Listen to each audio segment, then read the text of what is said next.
Hello friends, welcome in my YouTube channel. आज हम पढ़ेंगे क्लास 12 का बायो का first chapter reproduction in organism. First है लाइफ स्पेन। जो पीरियड बर्थ से डेथ के बीच का होगा उसको हम लाइफ स्पेन कहते हैं। Second point, reproduction. आखिर अब रिप्रोडक्शन होता क्या है? रिप्रोडक्शन एक बायोलॉजिकल प्रोसेस है जिसमें जो ऑर्गेनिज्म है वो अपने जैसे यंग वंस को फॉर्म करते हैं और वो आगे जो यंग वंस है वो बड़े होकर फिर वो अदर न्यू ऑप्शंग को फॉर्म करेंगे। रिप्रोडक्शन की प्रोसेस आगे लगातार चलती रहती है, जनरेशन फिर नेक्स्ट जनरेशन, इस तरह से जो रिप्रोडक्शन की प्रोसेस है वो चलती रहती है। रिप्रोडक्शन टू टाइप का होता है, asexual reproduction and sexual reproduction. Asexual में only one parent is involve and in sexual reproduction में टू पेरेंट्स आर इन्वॉल्व। जब केवल एक ही पेरेंट इन्वॉल्व होगा तो उसे asexual, and two parent involve होंगे और उन टू पेरेंट का फिजन होगा, उससे जो ऑप्शन का फॉर्मेशन होगा उसको हम सेक्शुअल रिप्रोडक्शन कहेंगे। सो अब हम ए सेक्शुअल का देखते हैं। मैं आपको पहले ही बता चुकी हूँ, जब ओनली सिंगल पेरेंट इन्वॉल्व होगा उस समय जो फॉर्म होगा ऑफस्प्रिंग उसको हम ए सेक्शुअल रिप्रोडक्शन कहेंगे। इस पे क्लोन आता है। क्लोन मॉर्फोलॉजिकली और जेनेटिकली सिमिलर जो इंडिविजुअल होगा उसको हम क्लोन कहेंगे।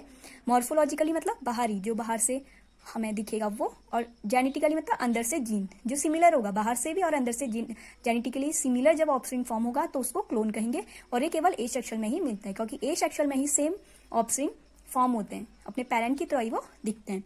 तो इस पे जो ए सेक्शुअल रिप्रोडक्शन होता है उसको हम सिंगल सेल ऑर्गेनिज्म भी कहते हैं।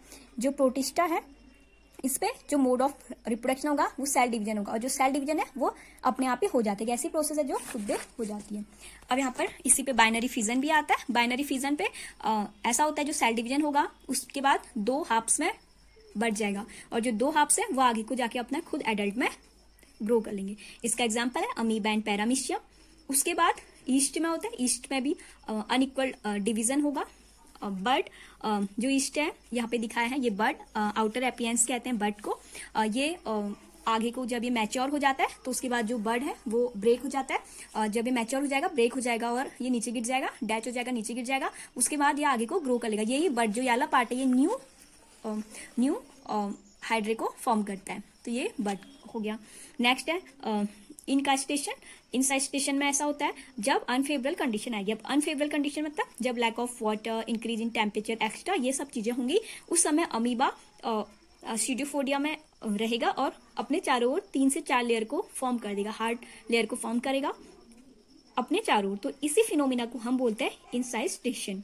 ओके, तो फिर उसके बाद जब उसकी फेवरेबल कंडीशन आएगी, अनफेवरेबल में तो वो उसने अपने चारों लेयर बना लिया और उसमें रहा, और जैसे उसकी फेवरेबल कंडीशन आई उसको वाटर मिला, उसको अपना जैसा टेम्परेचर मिला, उसको हर चीज हर जो चीजें हैं वो एक अमाउंट में मिली, एक लेवल पे मिली, तो उस समय जो अमीबा है वो डिवाइड हो जाएगा मल्टीपल फ्यूजन से और प्रोड्यूस करेगा बहुत सारे छोटे छोटे अमीबा और सीडोस्पोर्स को फॉर्म करेगा। और जो सिस्ट वॉल है वो ब्रस्ट हो जाएगी, फट जाएगी, और जो स्पोर्स हैं वो बाहर आ जाएंगे। जो स्पोर्स होंगे वो बाहर आ जाएंगे और किसके द्वारा आएंगे? जो स्पोर्स के फटने की जो प्रोसेस होगी इसको बोलते हैं स्पोरुलेशन। स्पोरुलेशन में ऐसा होगा कि स्पोर सिस्ट वॉल के अंदर है, सिस्ट वॉल फटी तो जितने भी स्पोर्स हैं वो सारे बाहर आ गए।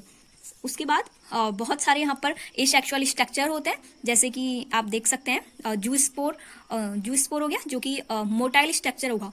जू स्पोर्स मोटाइल स्ट्रक्चर होगा। कॉनेडिया पेनिसिलम का होता है, बर्ड्स जैसे हाइड्रा, जेम्यूल, स्पंजी, इस तरह से। अब यहाँ पे वेजिटेटिव प्रोपोगेशन आ गया। वेजिटेटिव प्रोपोगेशन जैसे कि रनर, राइबोसोम, सूकर, ट्यूबर, ऑफसेट और बल्बिस, ये सब के पास इतनी कैपेसिटी होती है कि ये अपने ऑफस्प्रिंग को फॉर्म कर सके, तो इनको बोलते हैं वेजिटेटिव प्रोपोगेशन। और इनका जो स्ट्रक्चर फॉर्म करेंगे ये उनको बोलते हैं वेजिटेटिव स्ट्रक्चर। जो ये स्ट्रक्चर फॉर्म करेंगे उससे बोलेंगे वेजिटेटिव स्ट्रक्चर। ओके, नेक्स्ट यहाँ पर फ्रेगमेंटेशन में भी हाइड्रा है, स्मॉल फ्रेगमेंट में डिवाइड हो जाता है और उसके बाद जो फ्रेगमेंट है वो आगे को अलग न्यू जो ऑफस्प्रिंग है उसको फॉर्म कर लेंगे। ये भी फ्रेगमेंटेशन, ये भी एसेक्सुअल रिप्रोडक्शन की प्रोसेस है। जो हमने पढ़ी ये सारी एसेक्सुअल रिप्रोडक्शन की प्रोसेस थी, जैसे बर्डिंग एंड फ्रेगमेंटेशन, ये सारी चीजें। अब यहाँ पर एक है terror of Bengal. Terror of Bengal इसको कहते हैं टेरर ऑफ बंगाल। वाटर हाइसिथिन इचोनिया को हम क्या कहते हैं? टेरर ऑफ बंगाल कहते हैं। इसमें इसको टेरर ऑफ बंगाल क्यों कहते हैं? इसको हम बंगाल से इंडिया पर लाए थे। इसको इंडिया पे इसलिए लाए थे क्योंकि ये क्या था, बहुत ही ब्यूटीफुल फ्लावर और जो इसका लीफ का जो शेप था वो बहुत अच्छा था, इसलिए इसको हम बंगाल से इंडिया पर लाए थे। बट ये क्या कर रहा है, ये बहुत ज्यादा ऑक्सीजन का अमाउंट ड्रेन कर ले रहा है वाटर से, जिसके कारण जो एक्वाटिक एनिमल है उनकी डेथ हो जा रही है। बहुत सारी जो फिशेज है इनके कारण डेथ हो जा रही है इस समय। ओके, तो हम नेक्स्ट में देखेंगे सेक्सुअल रिप्रोडक्शन।